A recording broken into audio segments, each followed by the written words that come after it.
रिया एक जिद्दी लड़की बचपन से ही खरगोशों से प्यार करती थी।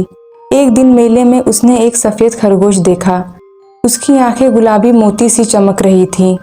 रिया ने उसे तुरंत अपना लिया और उसका नाम स्नो रखा। स्नो रिया की जिंदगी का एक अहम हिस्सा बन गया।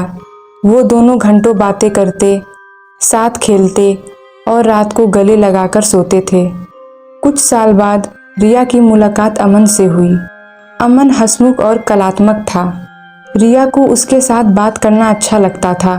वो चीज़ें जिन्हें रिया स्नो को बताती थी, अब वो अमन से शेयर करने लगी। धीरे धीरे रिया को एहसास हुआ कि वो अमन से प्यार करने लगी है। एक शाम अमन रिया के घर आया। रिया ने स्नो को पिंजरे से निकाला और उसे सोफे पर बिठा लिया। अमन स्नो को देखकर चौंका। उसने पूछा, ये खरगोश? रिया थोड़ी हिचकिचाहट के साथ, हाँ, स्नो मेरा बचपन का साथी। अमन स्नो के पास गया और उसे सहलाने लगा। स्नो ने अचानक से अमन को काट लिया। रिया घबरा गई। अरे नहीं, वो ऐसा कभी नहीं करता। उसने जल्दी से स्नो को वापस पिंजरे में डाल दिया और अमन के घाव को साफ किया। अमन मुस्कुराया, कोई बात नहीं, ये तो छोटा सा घाव है। लेकिन उस रात कुछ बदल गया था। रिया अब स्नो को पिंजरे से बाहर नहीं निकालती थी। वो खुद को अमन से दूर करती हुई महसूस कर रही थी। वो यह नहीं चाहती थी कि स्नो को कभी दोबारा अमन को काटने का मौका मिले, या ये कि अमन को लगे कि स्नो उसके लिए खतरा है। कुछ दिनों बाद अमन ने पूछा, रिया, तुम स्नो को बाहर क्यों नहीं निकालती? रिया की आंखों में आंसू आ गए। मुझे नहीं लगता ये अब अच्छा रहेगा। अमन समझ गया। उसने धीरे से रिया का हाथ थामा। रिया, मुझे स्नो से कोई दिक्कत नहीं है। अगर वो तुम्हारे लिए इतना मायने रखता है तो मेरे लिए भी रखेगा। रिया ने अमन को देखा।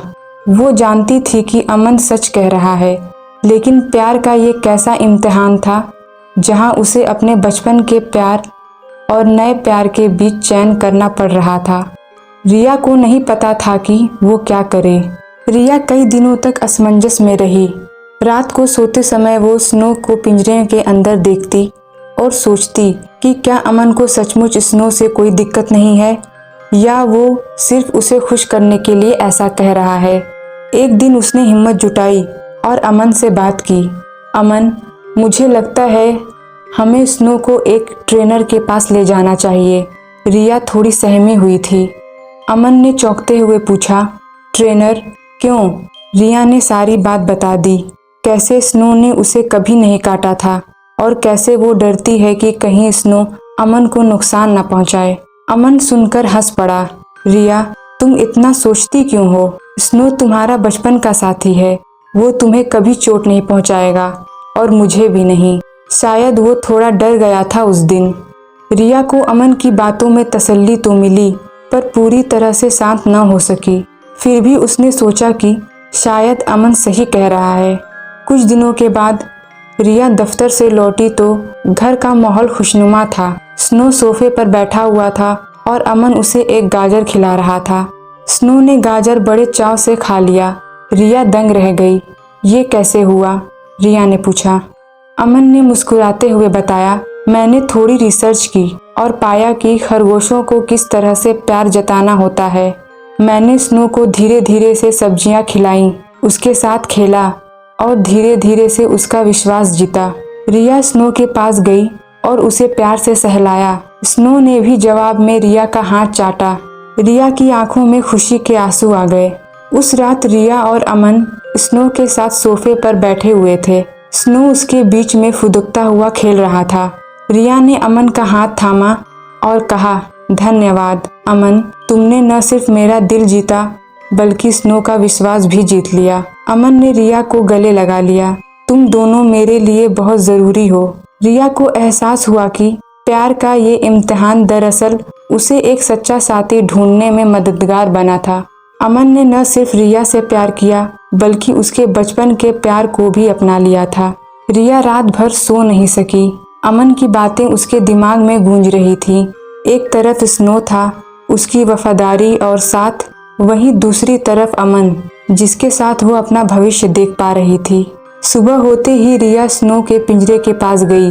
स्नो पिंजरे के कोने में सिकुड़ा हुआ बैठा था। रिया को उसका उदास चेहरा देखकर बहुत बुरा लगा। स्नो, रिया धीरे से बोली, क्या तुम मुझसे नाराज हो? मानो स्नो को रिया की बात समझ में आ गई।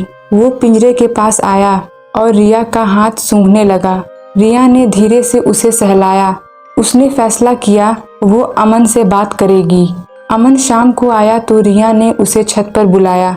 वहां उसने अमन को सब बताया, स्नो के बचपन से उसके साथ होने की बात, और कैसे वो नहीं चाहती कि उसके बीच कोई दीवार खड़ी हो। अमन ने रिया की बातें ध्यान से सुनी, फिर मुस्कुराते हुए बोला, रिया, तुम ये क्यों भूल रही हो कि स्नो तुम्हारा दोस्त है। अगर हम दोनों मिलकर उसकी देखभाल करें तो सब ठीक हो जाएगा।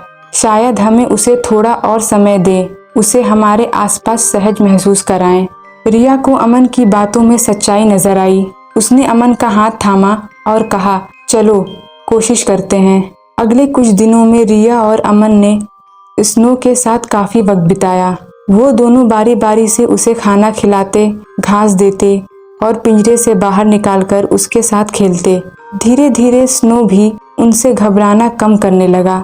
एक शाम जब रिया घास बदल रही थी, स्नो उसके पैरों के पास आकर घुस गया। रिया खुशी से झूम उठी। कुछ समय बाद अमन रिया के सामने घुटनों पर बैठ गया। उसके हाथ में एक छोटा सा डिब्बा था। उसने डिब्बा खोला। उसके अंदर एक खूबसूरत सी अंगूठी थी। अमन ने रिया की आंखों में देखते हुए कहा, रिया, तुम मेरी जिंदगी में खुशियां लेकर आई हो।